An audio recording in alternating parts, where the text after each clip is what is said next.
con las que me toca, o con las que me posiciona para poder encontrar el trabajo, el marco teórico que nos mueve. Después pasar por una serie importante de casos prácticos y ejemplos, y finalmente hacer un ejercicio de análisis que tiene que ver principalmente con observación del espacio público. Bueno, ¿y por qué? Pasando a la primera parte, ¿qué es lo que nos mueve en Visibilízate? Visibilízate es una iniciativa, de momento privada, dedicada al tema de la experiencia urbana. Acá vemos de imagen, a mí me encanta un rico lago, imagino una temperatura más bien baja, hay un aislamiento absoluto. En algún momento todos queríamos estar ahí, en algún momento del día o de la vida, como teletransportarnos, y ahí pasa. Y ese aislamiento es muy interesante hasta que se nos acaba el café.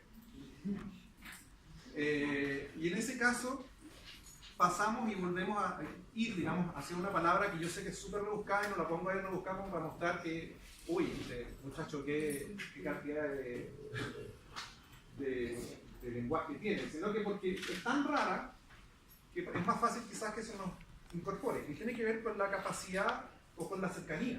La proximidad es la cercanía que nos entregan, por supuesto, las ciudades. ¿Ya? Muy bonito estar aislado, pero la verdad es que las ciudades siempre van a ser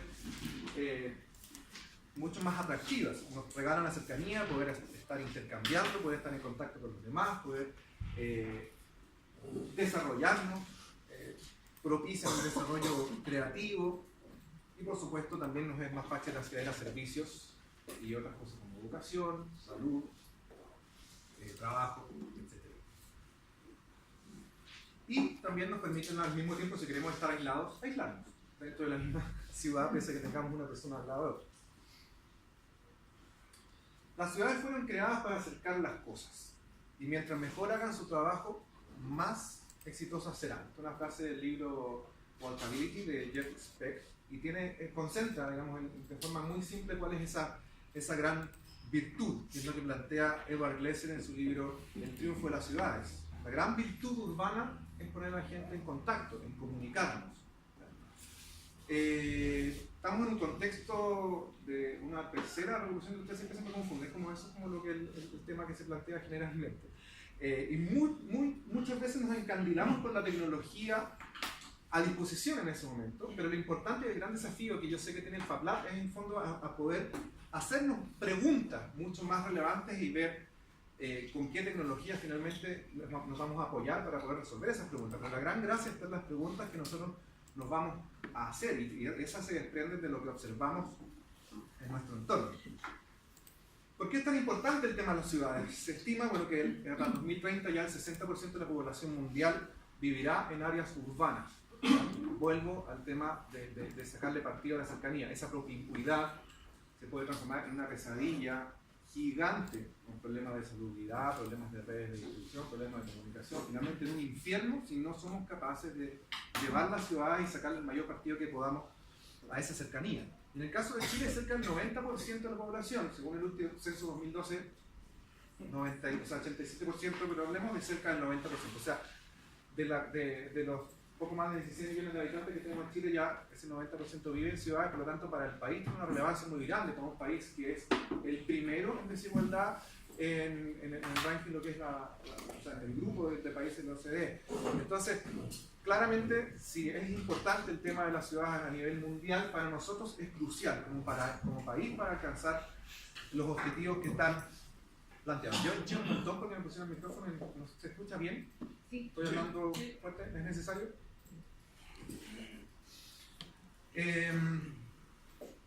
Y otro aspecto importante es que la ciudad es una construcción. La ciudad en estricto rigor es artificial, no proviene de la naturaleza, sin embargo es nuestro medio ambiente natural habitado. O sea, las tenemos todas y podemos configurar nuestro entorno de tal manera de poder sacarle el mayor partido. Pero realmente cuando pensamos en el diseño y la concepción de la ciudad, ¿estamos pensando en el ser humano? ¿Estamos sacándole partido a esa cercanía? ¿Estamos haciendo que esa capacidad de poder estar juntos sea algo virtuoso? Esta es una de múltiples escenas que hay en distintas ciudades del mundo donde la red de transporte, particularmente basado en autopistas, pensado en una lógica urbana de movilidad basada en el automóvil, divide la ciudad y desconoce otras formas de acceso, otras formas de desplazamiento, otras características etarias, culturales, de género, que tienen que ver con la diversidad que las ciudades nos presentan. Entonces estamos atentando de alguna forma con esta cercanía. ¿Y qué es lo que atenta, digamos? La expansión urbana. En el caso de las ciudades de Chile, lamentablemente por una estructura institucional demasiado centralista, se dejó en manos del mercado todo el desarrollo urbano, principalmente. Hay mucha gente que le molesta eso, y particularmente la gente de la Cámara Chilena de la Construcción, que dice que igual se está diseñando, que hay planes, pero son planes que están destinados a poder conseguir suelo barato, construir, vender caro, plata en los bolsillos para la inmobiliaria y se acabó, digamos. Después alguien, cuando construyen en algún suburbio, se agarrará la cabeza y dice, uy, ¿cómo traemos a todo este montón de gente? O sea, ¿cómo llevamos a este montón de gente a la ciudad? Y después tenemos tacos, y después esos tacos se transforman en protestas que se llaman tacotones, donde los usuarios de un determinado barrio suburbano dicen, hace falta más pistas. Y esa falta de planificación, por supuesto, atenta gravemente contra la experiencia, contra la accesibilidad, con esta configuración de la lógica urbana bajo el automóvil. ¿Qué genera eso? Que las vías se perciben, las vías que son esencialmente, o sea, son el espacio público esencial de una ciudad, se consiguen exclusivamente como un lugar de paso, como un camino, y pasan claramente muchas más cosas dentro de las vías. Monousos de suelo también, debe tener diversidad y variedad en las distintas ofertas de servicios y puntos de acceso que pueden entregar. Suelos, paños grandes de la ciudad exclusivamente residenciales y otros paños exclusivamente de trabajo, claramente no generan una relación positiva y obliga a la gente a viajar. Por cierto, Santiago de Chile es una de las ciudades de América Latina donde más se viaja. Mucha gente está pensando en movilidad y poco se está pensando en accesibilidad. ¿Y qué pasa con el auto? Voy a hacer un paréntesis. No es una guerra contra el auto, es entender que como tecnología trae costos muy importantes para la ciudad. Entonces tenemos que hay el tráfico de autos, ¿ya? Ahí genera, digamos, usos de suelo, configura los usos de suelo, aumenta las carreteras, necesita espacio para estacionamiento, trae ruido, contaminación, heridos y muertes por siniestro, y aumento de tráfico. Aumenta las distancias, genera más necesidad de transporte, más necesidad de moverse, y se cambian pies por motores. Entonces, caminar y pedalear pierde atractivo, la ciudad empieza a expandirse automáticamente porque la gente puede viajar en el auto, digamos, lo que genera que da como salida más tráfico de autos, volviendo al mismo punto de esta espiral sin fin. Y muchas veces, bueno, por dar paso a estas carreteras, fue tanto la guerra que explicaba ayer, o contó en un pequeño momento, Tomás se llamaba el chico ayer, ¿no? La guerra, o dicotomía que había entre la visión de Jane Jacobs, mucho del espacio de diversidad en el espacio público, contra Moses en el plan, digamos, de Estados Unidos. Kino va a aparecer un par de veces ahí, paciente con su copyright. Claramente el dibujo no es mío. Pero es capaz de ilustrar muy bien situaciones que no están muy alejadas de lo que sucede realmente. No nos damos cuenta, quizás, porque toda esta lógica del automóvil también viene con esta necesidad de moverse rápido. Las distancias aumentan y uno quiere estar rápido en el siguiente lugar. Pero finalmente la velocidad nos termina quitando tiempo, esa lógica de rápido, pero igual llegamos tarde, igual estamos atrapados en algún sistema. Y la calma, digamos, o el ir despacio, sería otra aproximación, nos regala espacio al mismo tiempo para compartir, negociar, observar, reconocer, aparte de un montón de otras cosas súper positivas que tienen que ver básicamente con salud.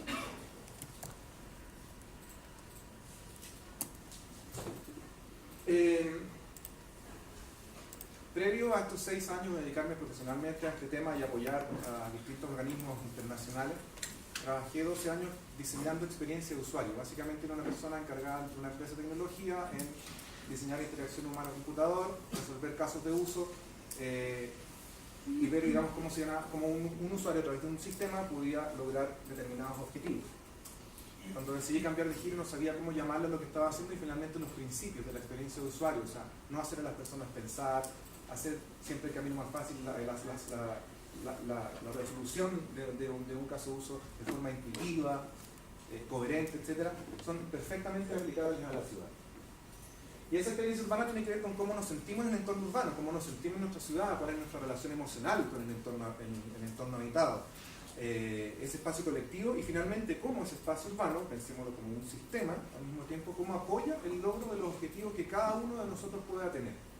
Pensemos en un niño que tiene que acceder a una guardería, pensemos en la familia que tiene que viajar, pensemos en el adulto mayor y sus relaciones sociales, etc. Y una forma de ordenarlo y contarlo y poder tener claridad mental al momento de abordar los distintos proyectos y distintas aproximaciones tiene que ver con dividir esto en 3 dimensiones. Primero, la accesibilidad como un valor extremadamente importante en las ciudades, volviendo a lo que es cercanía. Y primero, que la movilidad. Es más importante que yo no tenga la necesidad de desplazarme grandes distancias para poder acceder al trabajo, para poder acceder a compras de provisiones para la casa, para poder acceder a educación o familiares. En segundo lugar, la movilidad. O sea, ya cuando toca movernos, ¿cómo accedemos a las redes de transporte? ¿Cómo accedemos a las distintas tecnologías disponibles para poder desplazarnos de un lugar a otro?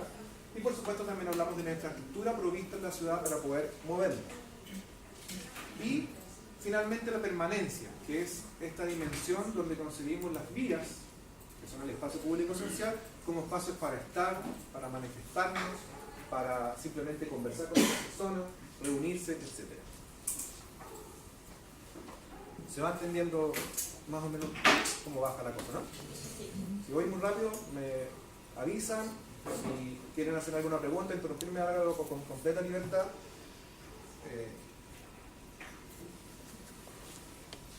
Y cuando pensamos en accesibilidad, que es esta primera dimensión que les contaba, y lo comparamos, y lo metemos en este gráfico y comparamos, tratamos de entender un poco las situaciones que se nos están dando hoy día, nos damos cuenta que la ciudad muchas veces se piensa en esta primera casilla. Acá armamos este gráfico para una publicación que les voy a contar más adelante, donde tenemos en el eje Y la equidad y la variedad de opciones de una persona de poder, o de una persona, digamos, la capacidad de elegir distintas opciones. Hoy en día estamos muy centrados en esta parte, flujo. No sé si alguno de ustedes conoce a la Unidad Operativa de Control de Tránsito y su gran responsabilidad, digamos, es mantener los cruces despejados, semáforos, tiempo de semáforo pensado en automóvil, y están pensando solamente en esta, en la persona que conduce o quien va de pasajero en un vehículo motorizado privado. Por supuesto que no es muy equitativo porque solamente atiendo a quienes pueden acceder a este medio de transporte. Y pues estoy muy bajo a nivel de variedad de opciones porque me estoy enfocando exclusivamente ahí. Pasamos a la siguiente dimensión y hablamos de la movilidad.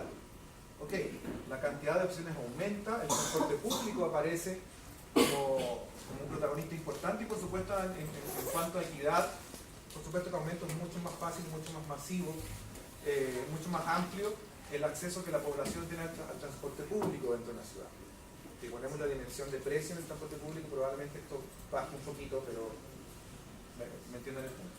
Y bueno, la bicicleta la pusimos acá en la mitad entre movilidad y acceso porque efectivamente atiende viajes, es muy eficiente y más eficiente que el automóvil privado en viajes hasta 7 kilómetros de distancia. Y luego aparecen otros tipos de usos que tienen que ver con la caminata y el encuentro y tienen que ver con el acceso. Por supuesto, todo el mundo puede, en términos bien generales, en ese punto y por supuesto los niveles de equidad son muy amplios. Y la variedad de opciones ya llega a, entre comillas, 100% porque incluye todos los demás hacia atrás.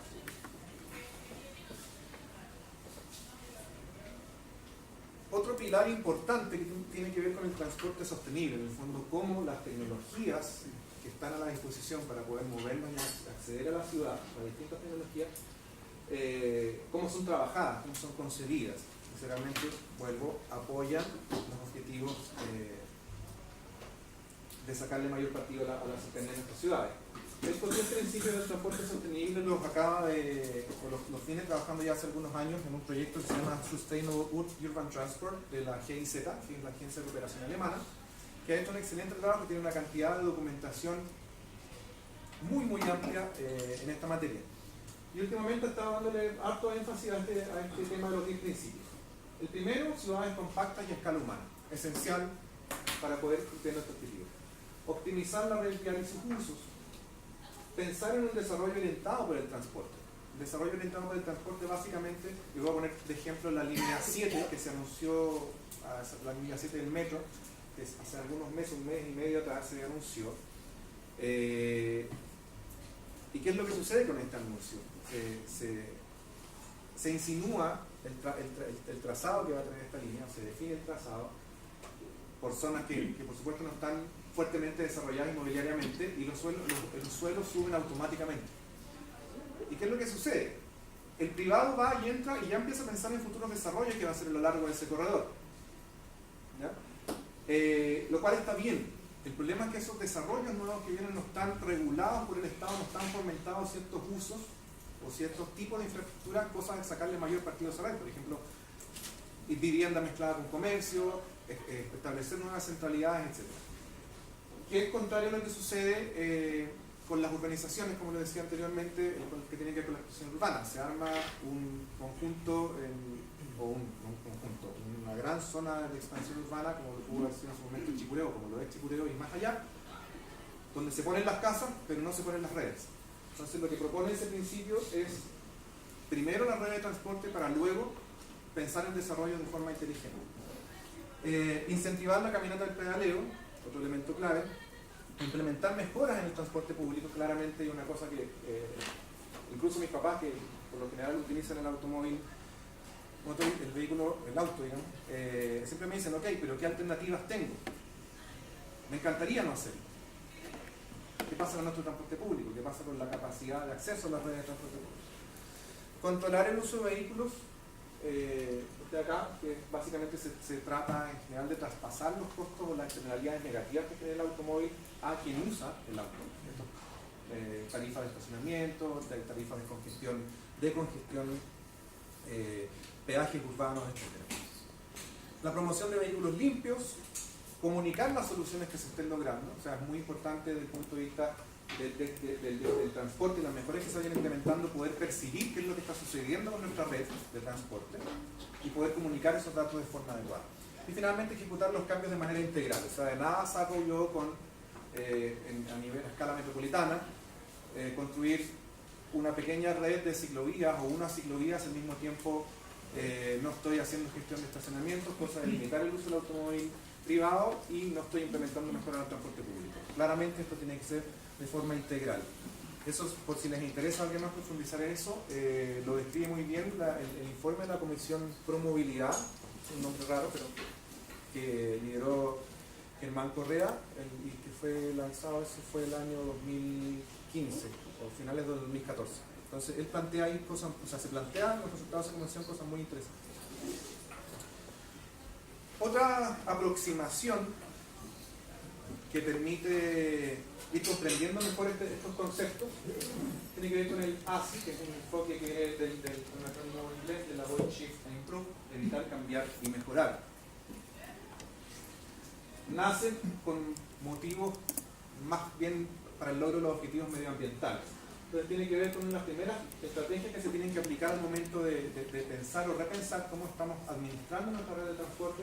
Primero, evitar el viaje, ver qué posibilidades tenemos de evitar que la gente se desplace, bajarle, digamos, esta cosa que en el caso de Santiago sería la hipermovilidad. ¿Cómo? Por un lado, tenemos el teletrabajo, trabajar con pantuflas desde la casa, tranquilo, comunicarse lo que sea necesario la mayor cantidad de tiempo a través de los medios de comunicación que tenemos, o acercar las cosas.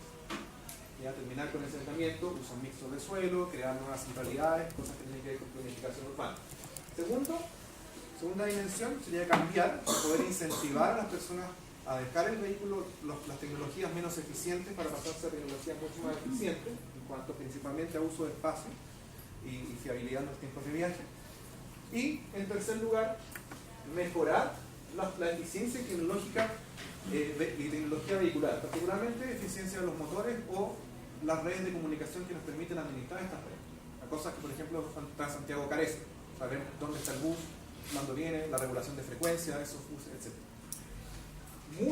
Muchas veces se da, o sea, yo planteo esto en un un orden de reflexión. Primero eso, agoté todas las opciones allá, esto, agoté todas las opciones acá, pasamos acá. Pero ¿qué es lo que sucede? Y aquí voy a lanzar la primera piedra, digamos, este encandilamiento de la tecnología. Pasamos acá.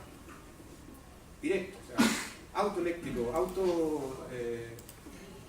autoconducido, no es una palabra, pero autoconducido, bicicletas eléctricas. ¿Y por qué? Porque acá hay mucha plata.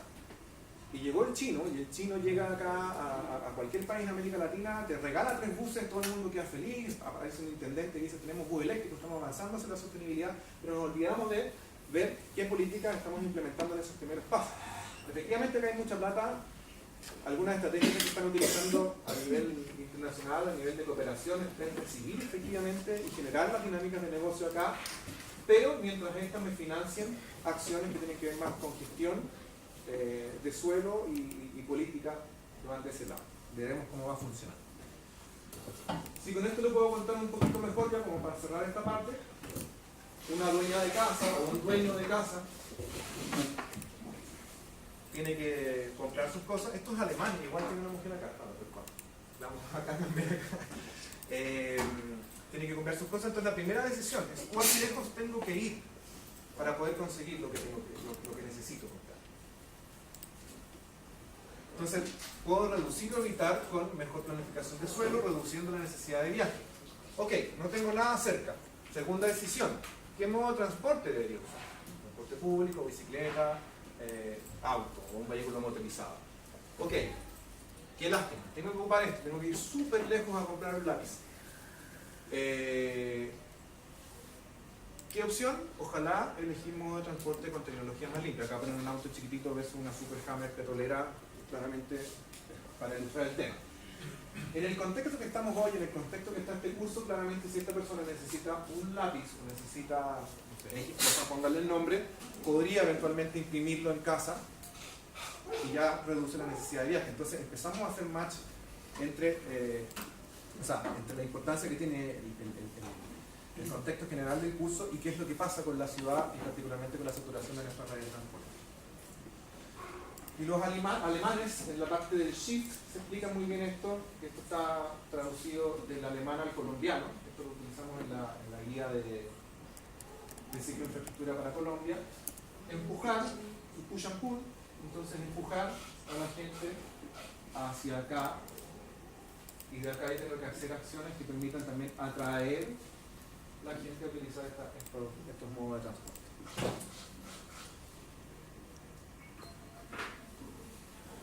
Hablamos siempre de tecnología. Pensamos en Arduino, pensamos en conexiones, en chips, en impresoras 3D, etc.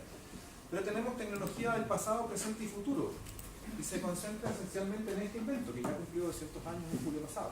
Que con cambios mínimos sigue siendo exactamente la misma máquina que fue presentada hace 200 años. ¿Qué es lo que pasa en el contexto de las ciudades en América Latina? Y con fuerza en Chile, con mucha fuerza en Santiago, y ya se está esparciendo a otros lados. ¿Qué es lo que sucede con esta cercanía? ¿Qué sucede con las distintas formas de acceder a la ciudad? Estamos llenos de conflicto, aparentemente. Estos son titulares de pantallazos que pegué hace 2 años, y podrían haber sido de mañana. Y son cosas, en algunos casos, súper violentas, súper machistas, en otros casos, tú dices, ¿por qué están en guerra 2 modos de transporte que cumplen o nos aproximan a los mismos objetivos dentro de la ciudad? Este me llama particularmente la atención. Si no tienes los huevos para bajarte la vereda, ok. No sé, hay muchas cosas escondidas. Este otro personaje acá, que presidente, uno de los líderes de la organización Peatón y Furioso, decía que incluso hay ciclistas irresponsables que cuando llueve andan con paraguas. Y yo me imagino esa escena es una de las escenas más lindas de tranquilidad en una ciudad. Él lo ve como una responsabilidad. Entonces hay muchas cosas que todavía tenemos metidas en nuestra cabeza que podríamos mejorar. No digo que una cosa u otra tenga la razón, pero hay ciertas rigideces que no nos hacen bien y que efectivamente son un signo que demuestran lo friccionado que está el uso del espacio público. Bueno. Yo creo que yo estoy trabajando en un tema relacionado con las bicicletas, y lo que me he dado cuenta es que hay una muy mala educación y también una muy grave falta de comunicación. entre los vehículos motorizados, los ciclistas y los peatones.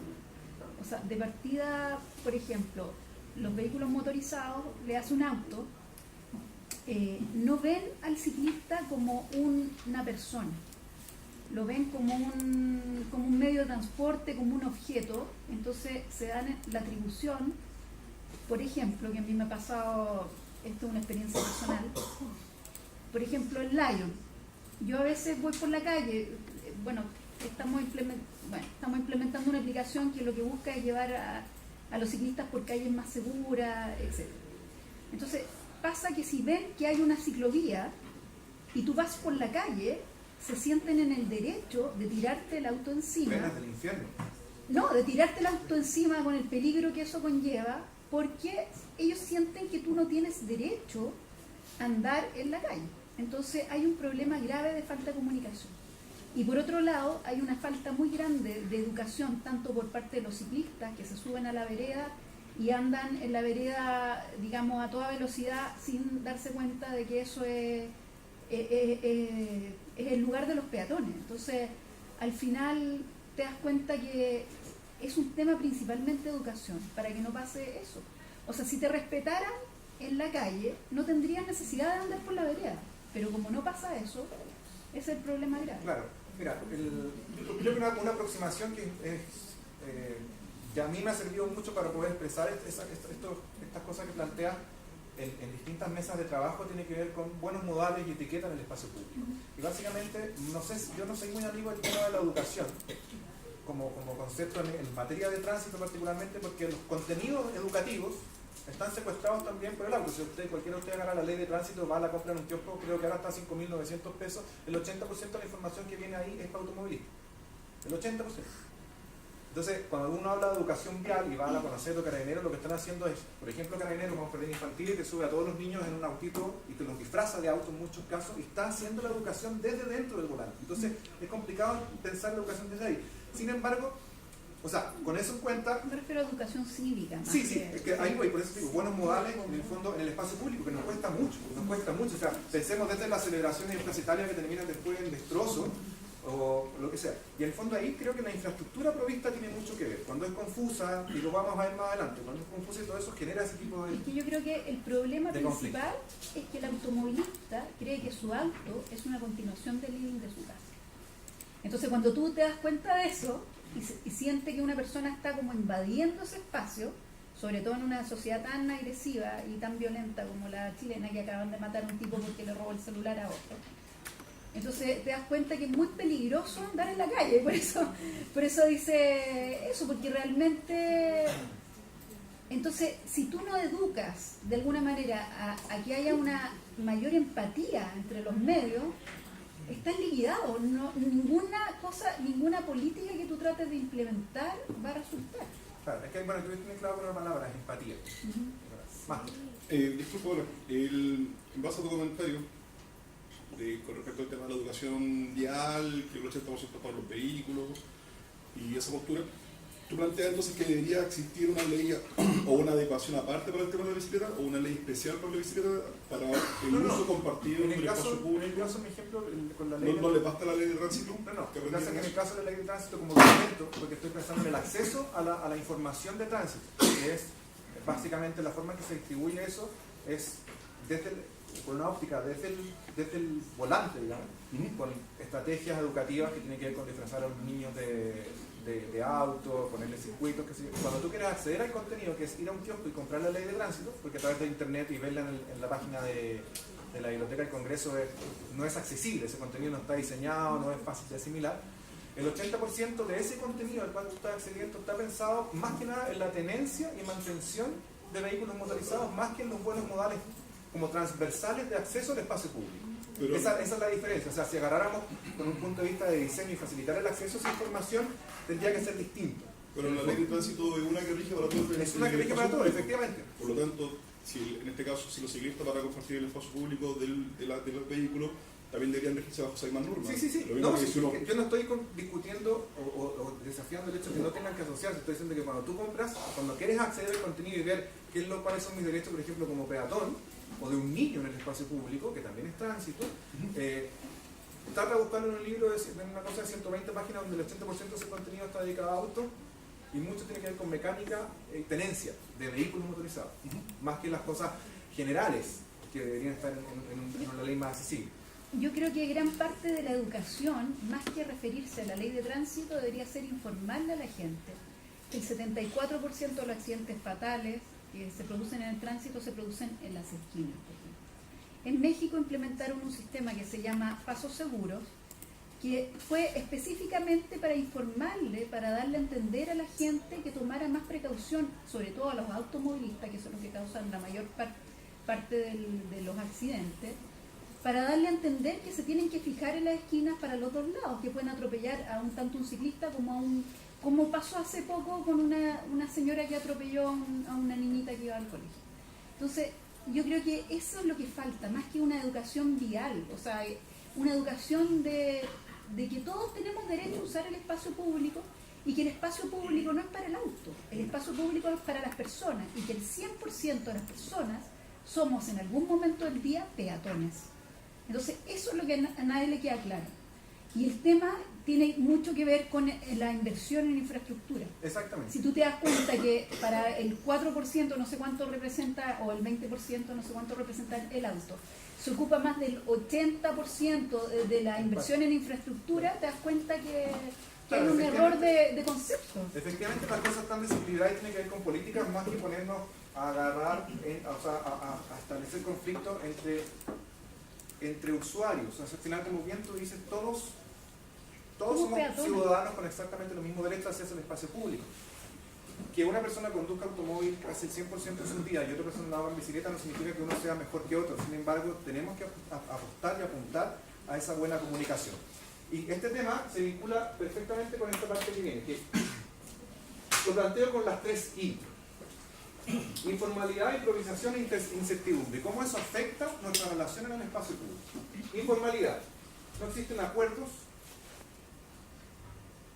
sociales en general del acceso al espacio público, etiqueta, etc. Un lenguaje común que sea fácil de entender para todos. Coherencia en el espacio. Y yendo al caso de las bicicletas, ciclovías por la izquierda, bidireccionales en calles unidireccionales, después la ciclovía por la derecha es unidireccional, etc. Cuando si empatizamos con los distintos roles, con los distintos actores o con cómo nos toca mover en el espacio público, esa informalidad genera mucha incertidumbre. Y la incertidumbre va a generar que exista mayor conflicto. Yo no sé cómo reaccionar ante una determinada situación. ¿Por qué? Porque la informalidad al mismo tiempo genera improvisación. Cuando los usuarios se encuentran desatendidos y fuera de un acuerdo o una convención social, empiezan a tomar cada uno la decisión que mejor le parezca para poder establecer sus conexiones o su acceso en el espacio público. Entonces, son 3 cosas que hay que tener mucho cuidado y que desde el punto de vista del diseño de la infraestructura debe ser atendido. Consulta, Claudio, un poco hablaste del diseño de infraestructura. Tú participaste durante el diseño del manual de circulación del mismo en 2015. Y bueno, muchas veces ahora el mismo ya lo está aplicando en algunos casos y en otros casos no se está aplicando. Sí. Solo es una recomendación. Sí, lo vamos a ver más adelante y después vamos a llegar a ese punto. Okay. Nosotros tenemos una cortesía ahí. Acá pongo un ejemplo, no sé si conocen en Providencia el cruce de Pedro Lautaro Ferrer, que podría ser este, con Lyon. Si yo vengo por la calle Lyon, donde no hay infraestructura, de aquí para acá es Ñuñoa, no hay infraestructura, yo tengo todas estas opciones, creo que son 7 opciones o alternativas para poder establecer mi enlace con un sistema de ciclovía bidireccional por la izquierda.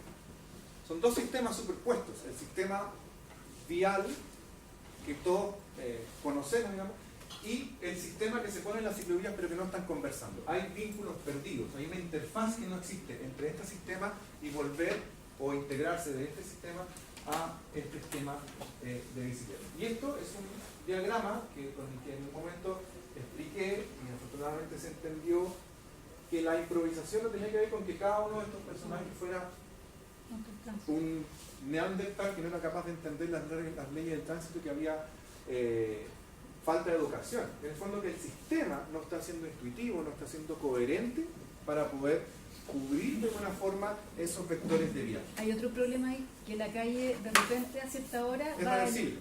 Exacto. Mayor reversibilidad. Es súper Además, peligroso. otras decisiones operacionales que tienen que ver de nuevo con el flujo. Yo ando todos los martes por ahí y sigo, lo que hago es bajo una cuadra y me sigo por Villaseca. Claro, te estás inventando tu solución. Esa es la solución. Entonces, viene esa pregunta, digamos, si nuestro paradigma de circulación es por la derecha, en cuanto a posición lo tiene el Reino Unido, etc. ¿Por qué estamos construyendo las ciclovías por la izquierda? Los argumentos que aparecen ahí tienen que ver con presupuesto, tienen que ver con evitar un conflicto con el transporte público. Entonces el impulso siempre ha sido mantener las cosas simples, integrar ambos sistemas, cosas que conversen bien y poder reducir esta improvisación, esta informalidad y esta incertidumbre.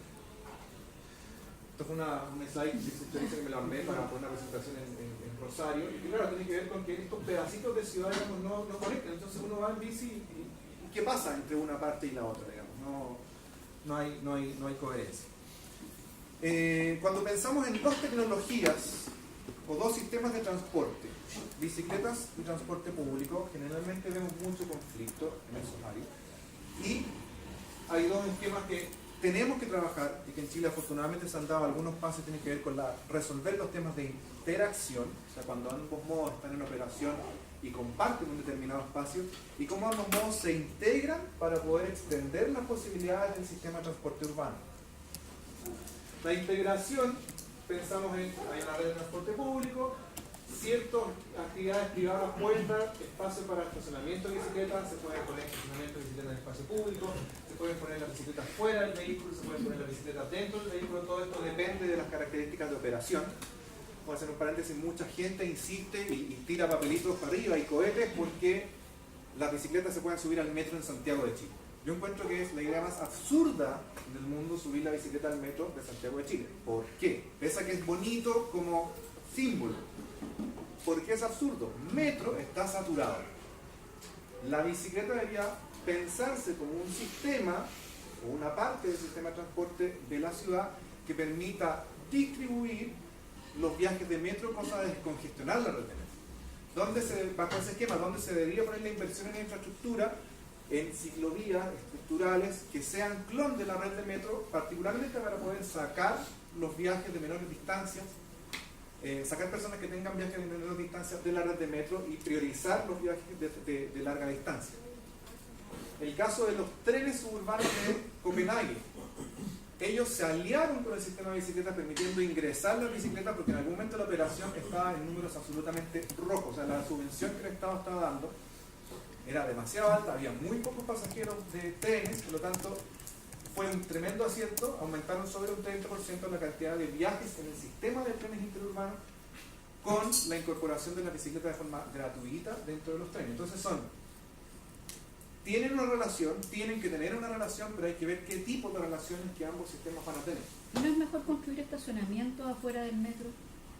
También es una opción que es perfecta y ojalá estén integradas las tarifas y un montón de cosas, digamos, pero lo que quiero llegar con esto no es tan profundo para allá, pero tiene que ver con cómo o las posibilidades que hay que hacer de poder conversar en estos sistemas. Perdón, lo que postulan es una absurdo entonces el tema del PHT en el metro de Santiago con las dos iniciativas, uno que es el Foro Mundial Es un ejercicio. Que claro, fue un ejercicio, pero que fue absurdo. Entonces, tomando en cuenta que los números que dieron fueron bastante positivos. La experiencia fue bastante positiva, lo que insisto, yo en un sistema saturado, pensando en las redes de los viajes, pienso el día lunes, en hora punta, etcétera, hay que ver cómo administrarlo. Para mí, personalmente creo que es un absurdo, deberíamos estar poniendo fichas en otros lados, como por ejemplo fortalecer la red de los bicimetros.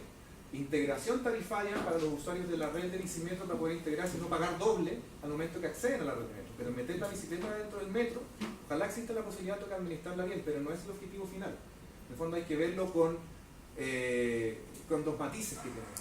O sea, no es una solución molde que sirva en todas las ciudades. Por eso puse los dos casos, el caso del Metro Santiago versus los trenes suburbanos de Copenhague, que integrándose con la bicicleta, su estrategia de integración fue de dos formas distintas. Si pensamos entonces en una cadena de viaje con total integración, tenemos un origen, distintas opciones para poder hacer el viaje de acceso a una red de transporte. La bicicleta va aquí marcada porque puede estar presente durante todo el trayecto. El viaje de transporte público, el viaje de salida o transbordo también lo puedo hacer en bicicleta o caminando, y el viaje de egreso también, bueno, puede ser en bicicleta pública, auto, para llegar a un destino B.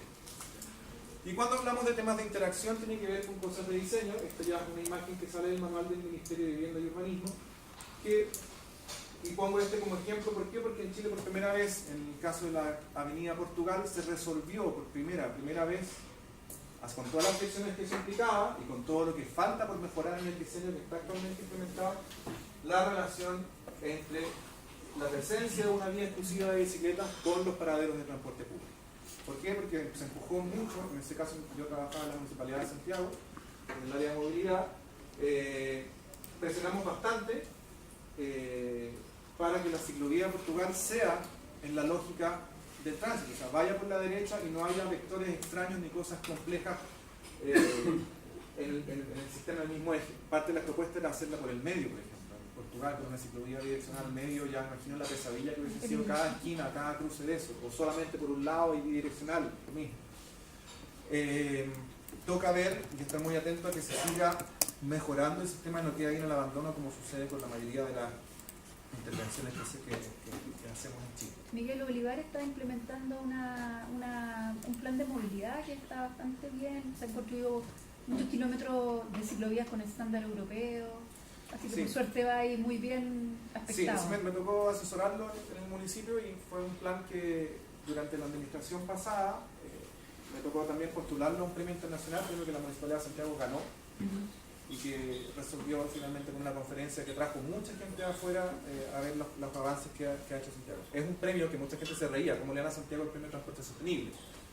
Es un premio que te dice dedito para arriba, puntita para arriba a los primeros pasos, no a una hora terminada. Entonces es importante, sobre todo en los países más en desarrollo, decirle, ok, lo está haciendo bien, siga, le traigo un montón de expertos que le van a decir, o que van a traer experiencia de afuera, que te van a ayudar a poder resolver cómo seguir, y otra gente que se va a inspirar también con la situación que lograste nosotros acá en la ciudad. Volviendo al tema de la tecnología y la bicicleta como tecnología, esto es una cosa que estamos impulsando fuertemente el último tiempo y tiene que ver con la bicilogística y en particular la bicilogística comercial. Es un nombre de fantasía, pero que bueno, queda claro que es cuando movemos a alguien más o algo más en bicicleta. Y en el caso de la bicilogística comercial, que está asociada a transporte de mercancías u desarrollo de oficios.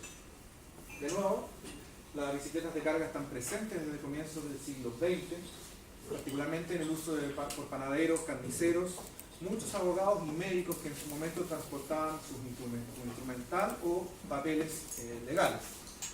Los triciclos, y de nuevo mucha inversión y cesera en tecnología, han evolucionado. En el caso de este triciclo, que es de origen de diseño danés y también es fabricado en Dinamarca, resolvió hace 4 años ya una de las cosas, dos de los puntos negativos que tienen los triciclos, que es su lentitud y su inestabilidad. ¿Qué hizo? Le puso suspensión y mató las dos cosas de una vez. El triciclo puede correr tanto como una bicicleta. ¿Y por qué es tan importante para los daneses eso? Las mujeres danesas por lo general están muy preocupadas de la seguridad y prefieren andar lento. Los hombres, cuando les toca ir a dejar a los niños al colegio, se van lento. Pero una vez que dejan a los niños al colegio, tienen que partir flecha al trabajo. Pasa en toda la ciudad. Cuando se iban con el triciclo de la mamá, ¿qué preferían?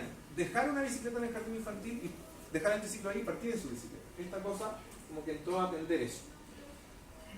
Y en cuanto a bicicletas de carga, está esto también de comienzo del siglo XX, que se llama el Long John, de diseño danés, y que por supuesto los mismos daneses se han encargado de mantener con cambios mínimos, incorporando nuevas tecnologías, que finalmente empresas como DHL, UPS y Couriers en general a nivel internacional están adoptando y metiéndolo dentro de sus redes de distribución para meterse en las ciudades, hacer mucho más eficiente el transporte y la entrega de mercancías en la última milla, y por supuesto a costos mucho más bajos, con una fiabilidad mucho mayor. Y las capacidades de carga llegan a ser grandes, muy muy grandes. Entonces hay muchas cosas que explorar acá. En Chile no se ha hecho casi nada en este material. Los esfuerzos de nosotros básicamente han sido de socializar esto, poder visualizarlo, cosas de motivar y ponerle un nombre, ya por lo menos definirlo. En materia de logística hay un profesor en la Universidad de las Américas que está estudiando el tema con camiones mediante GPS, para poder saber qué pasa con la logística a nivel metropolitano, cuáles son los principales conflictos, cuánto tiempo están las cargas detenidas, cuánto tiempo es que viaja un determinado producto y de a poco ir logrando alianzas con las empresas para que las empresas también se atrevan a entregar esa información, que muchas de ellas, la gran mayoría de las empresas grandes de logística la tienen, pero por celos del propio negocio no siempre están dispuestas a compartir. ¿Ya? Entonces es muy importante que ya sea la actividad privada como la pública abran sus datos para poder ir haciendo avances en esta materia. Lo que han hecho los europeos, bueno, se han dado cuenta que una cantidad importante de los viajes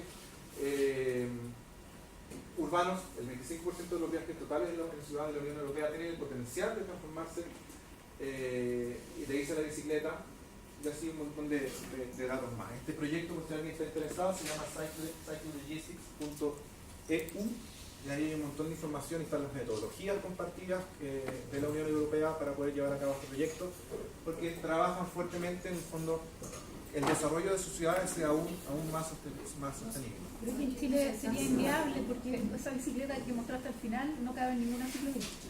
O sea, tienes que llevarlos por la calle. Hoy es inviable, pero estamos como, con esfuerzos grandes para, de nuevo, innovar e ir haciendo este cambio. Tenemos que pensar que es viable. Sí, pero no hay que pensar en las ciclovías solamente como... No hay que pensar solo en las ciclovías como medio, sino que en la relación e interrelación en las calles. Sí, totalmente. Ese es el tema. Bueno, ¿y qué pasa en América Latina? Generalmente tendemos a pensar que eso acá, o sea, eso es cosa de los europeos, pero la bicilogística existe y requiere mucha atención.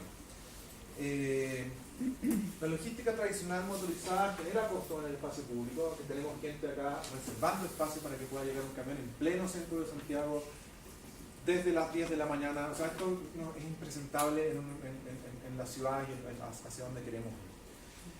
Y eso lleva muchos costos al espacio público, aparte de saturar de más vehículos motorizados el centro, los costos del espacio público tienen que ver con los acopios de carga en las veredas, baja la calidad de servicio de una vía en cuanto, por supuesto, sus niveles también de experiencia urbana. ¿Y qué se está moviendo? Si observamos un poquito y paramos y vemos lo que está sucediendo en nuestras calles a nivel latinoamericano y particularmente en Santiago, bueno, se mueve pan, gas. Hay muchos oficios que se llevan a cabo tradicionalmente en bicicleta, que no es cosa de los últimos años, no tiene que ver con el boom final o el último que ha tenido la bicicleta. Estas son cosas que han perdurado en el tiempo. Esta es la gente que no sucumbió, que no tuvo acceso al boom del automóvil en los 80 y siguió desarrollando su actividad. La correspondencia y ver cómo, o sea, sería hermoso ver a futuro cómo, ojalá con instancias como el Fab Lab o cualquier laboratorio o iniciativa de este tipo, podamos nosotros, en vez de estar copiando las bicicletas europeas, ver cómo nosotros diseñamos una bicicleta chilena que integre cómo nuestra cultura ha resuelto el tema de carga de correspondencia, por ejemplo. Y transformar esto en un diseño propio, un diseño que en base a esta observación de cómo la gente está solucionando sus cosas, esto al final es tecnología. Esto es tecnología, no tiene ningún chip, no tiene ninguna cosa sofisticada, pero esto es tecnología, esto sirve de alguna forma, está resolviendo, puede ser mejorado, etcétera. Me apasiona. Acá esta persona llevaba, ya me olvidé, pero creo que eran más de 3.000 huevos. La capacidad, o sea, si uno ve cómo es huevos en bicicleta, es feliz, o sea, un tipo que te hace así, estos Coditra es una distribuye carne, cecina, etcétera, están en el mercado central y toda su operación de reparto de materias primas en pleno centro de Santiago es 100% en bicicleta. Y estos tipos se mueven fuertemente todo el día. Puntos de venta, estos en Lima. O sea, como los triciclos que varían de diseño entre ciudad y ciudad, que dice otra cosa linda, como son triciclos, en Lima son súper grandes, en Santiago también son grandes, bastante más anchos. Esto se transforma en un punto de venta donde esa persona vende golosinas a la gente que está en el taco. Materias primas, como los ejes peatonales también del centro se transforman en las vías no oficiales del transporte de logística. Uno dice, pucha, la bicicleta es una peatonal, no es algo deseable, y sobre todo con lo densa que son nuestras avenidas peatonales. Pero ¿por dónde manda este tipo? Que tiene que ver con lo que decías recién. ¿Por dónde se va por Teatinos? El tipo se empantana. O sea, bueno, está la ciclovía ahí, no sé, MacGyver u otros ejes con transporte público. Hielo. O sea, estos tipos en pleno verano, ¿cómo se inventaron esto? Me entrevisté con él. Primero quiero decir que tenía mucho miedo de poder contar lo que hacía. Inmigrante. Trabajo informal. Yo entré muy mal porque le dije que trabajaba en la Municipalidad de Santiago, caso Ronald. Porque hay una desconfianza muy grande, sobre todo con la gente que tiene menos acceso a lo que es el aparato público, lo formal. ¿Por qué era su miedo? Porque le iban a fiscalizar, porque le iban a prohibir su trabajo, porque le iban a hacer pagar impuestos. Entonces toda la informalidad de su trabajo y toda su posibilidad, su única posibilidad de acceso, más toda la familia que él tenía atrás, se iban a las pagas. ¿Cómo es que se inventaron esta gente? Vio que los kioscos del centro de Santiago necesitaban tener bebidas frías. No va a entrar un camión con hielo a las peatonales del centro. Entonces, ¿qué hace esta gente? Se juntó, le compra hielo a una fábrica, hielo en escamas, a una fábrica que ahí el saco de decir. Ese camión llega muy temprano afuera del triángulo central de la ciudad y les deja el hielo en la calle. Y esta gente lo empieza a subir al triciclo para no tener eso ahí puesto al sol y menos llamando tanto la atención. Lo sube con cargas ya brutales que nuestro triciclo aguanta, pero que lo hacen poco pedaleable y lo empiezan a distribuir a lo largo de los peatonales. Si van temprano en la mañana al centro, al mediodía van a ver que hay varios sacos blancos repartidos, incluso cuando los kioscos están cerrados. Es un sistema tan bonito porque lo dejan ahí, hay un sistema de confianza. El del kiosco sabe al final que tiene su saco, lo va a usar y le va a pagar. Y el tipo pasa al final del día recogiendo toda su plata. Entonces, nos estamos arreglando, estamos definiendo y buscando nuevas formas, nuevas economías incluso, que en vez de caerle con toda la pata que lo haría el Estado, decir voy a prohibir esto, es decir, ¿qué tengo ahí? ¿Qué cosa poder visualizar, limpiar, digamos, cualquier prejuicio que haya, visualizar lo que está ahí y ver cómo yo puedo potenciarlo? Vidrio que se transporta en Bogotá, es la única, es una de las ciudades de América Latina donde he visto que transportan vidrio en bicicleta. Son un triciclo más compactito, de nuevo, cambio de diseño entre ciudad y ciudad, adaptado para transportar vidrio. Y que hemos observado dentro de todo este proceso, es una fuente de trabajo que está en condiciones muy precarias, la gente no está organizada, sin embargo tiene demanda, y se han establecido en zonas de la ciudad donde es factible y necesaria la presencia de la bicicleta como tecnología para el reparto de mercancía. Principalmente, como el 99%, porque por decir la mayoría, está ejecutada por hombres. He visto muy pocas mujeres participando en la actividad y las que he visto tienen que ver con la venta de golosinas y cosas afuera de los colegios. Esta gente viaja mucho.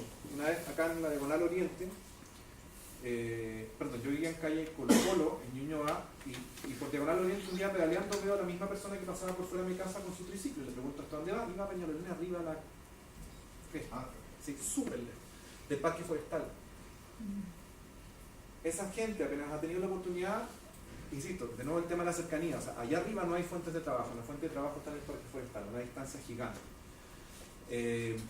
Está cambiando estas bicis por estas motos chinas con cositos, con pica. Otra cosa que analizar. Se presenta como una oportunidad de trabajo para migrantes, es una creciente actividad en América Latina, pero no es nueva. Y es un área con muy poca investigación y datos. No sabemos cuánto se está moviendo, a qué hora se está moviendo, a quiénes dan trabajo, cuál es su influencia y su relevancia en aspectos sociales, en aspectos económicos, cuánta es la plata que mueve, no con el fin de decir, uy, ahí me pongo con un negocio y me tiro una empresa nueva, super hipster, con vehículos. No.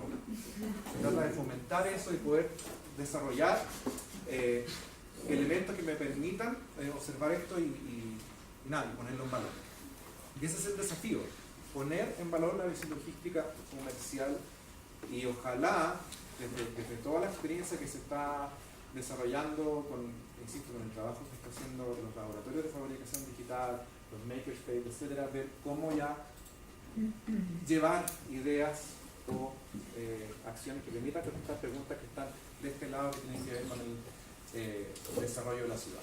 Son las 6:16. Si yo sigo me voy a embalar mucho y sé que tenemos que tomar un cafecito. Máster, perdón, yo soy muy malo para las calles. Yo sé que te conozco de algún lado. Sí, una pregunta rapidísima. ¿Sí, tu nombre? Rolando. Sí. Y a preguntar un poquito sobre la bicilogística. Hay un tipo que no debes de conocer, ha denigrado un poco la bicilogística en Santiago. ¿Denigrado? Sí. Piense. Ha dicho que si pusiéramos a esta gente plata para que compre un vehículo y dejaría la bicicleta inmediatamente. Claro, que es un tema, ¿Cuál es tu social. posición respecto a eso? Mira, es lo mismo que, no sé si es lo mismo, pero la cultura por lo integrado que está en la cultura, el acceso a un vehículo motorizado como indicador de éxito, estatus, o lo aspiracional que resulta ser, nos pone cuesta arriba, digamos, en que la misma gente, o sea, nosotros nos es fácil identificar esto, emocionarnos incluso cuando vemos el asunto, pero a veces la misma gente que está desarrollando la actividad le carga lo que está haciendo. Entonces mucho tiene que ver con la comunicación externa que nosotros podemos aportar para el desarrollo de políticas públicas y también cómo les mostramos a ellos, no les hacemos entender, cómo les mostramos a ellos la importancia de la actividad que está haciendo y que ojalá esa importancia sea equiparable con un ingreso que le permita decir quiero estar acá, con condiciones laborales que le permitan decir estoy bien, estoy cómodo y quiero seguir mejorando esto, y cómo mejoro mi relación con la ciudad, cómo mejoro los impactos que seguramente voy a estar generando, ya sean positivos y negativos, etc. Entonces, claramente es una cosa a la cual poner la atención. Nosotros ayudamos pensando ahora en motos, a CAF, hace unos años, a desarrollar un estudio de la motocicleta en América Latina. Al comienzo, obviamente, no tenía ni ganas de pensar en las motos, porque, bueno, pero resultó que después de toda la investigación, entrevistas, etc., hay tremendos problemas sociales ahí. Es acceso a movilidad, particularmente en ciudades fuera de Chile. En Chile el tema de la moto es marginal comparado con Bolivia, Colombia, sobre todo las ciudades más chiquititas de países más al norte, y una tremenda fuente de trabajo. Entonces hay acceso a trabajo, lo cual es bueno, pero por otro lado hay condiciones laborales muy malas y una accidentabilidad muy alta. Entonces hay que ver también cómo las ciudades se preparan, incorporan la moto hasta un cierto umbral donde no se transforme en un nuevo automóvil, digamos, generando más costos, ¿no? Pero son cosas que toca estudiar y que en el caso de Chile no se ha hecho mucho. Eso, no lo puedo invitar yo, pero sé que hay café afuera.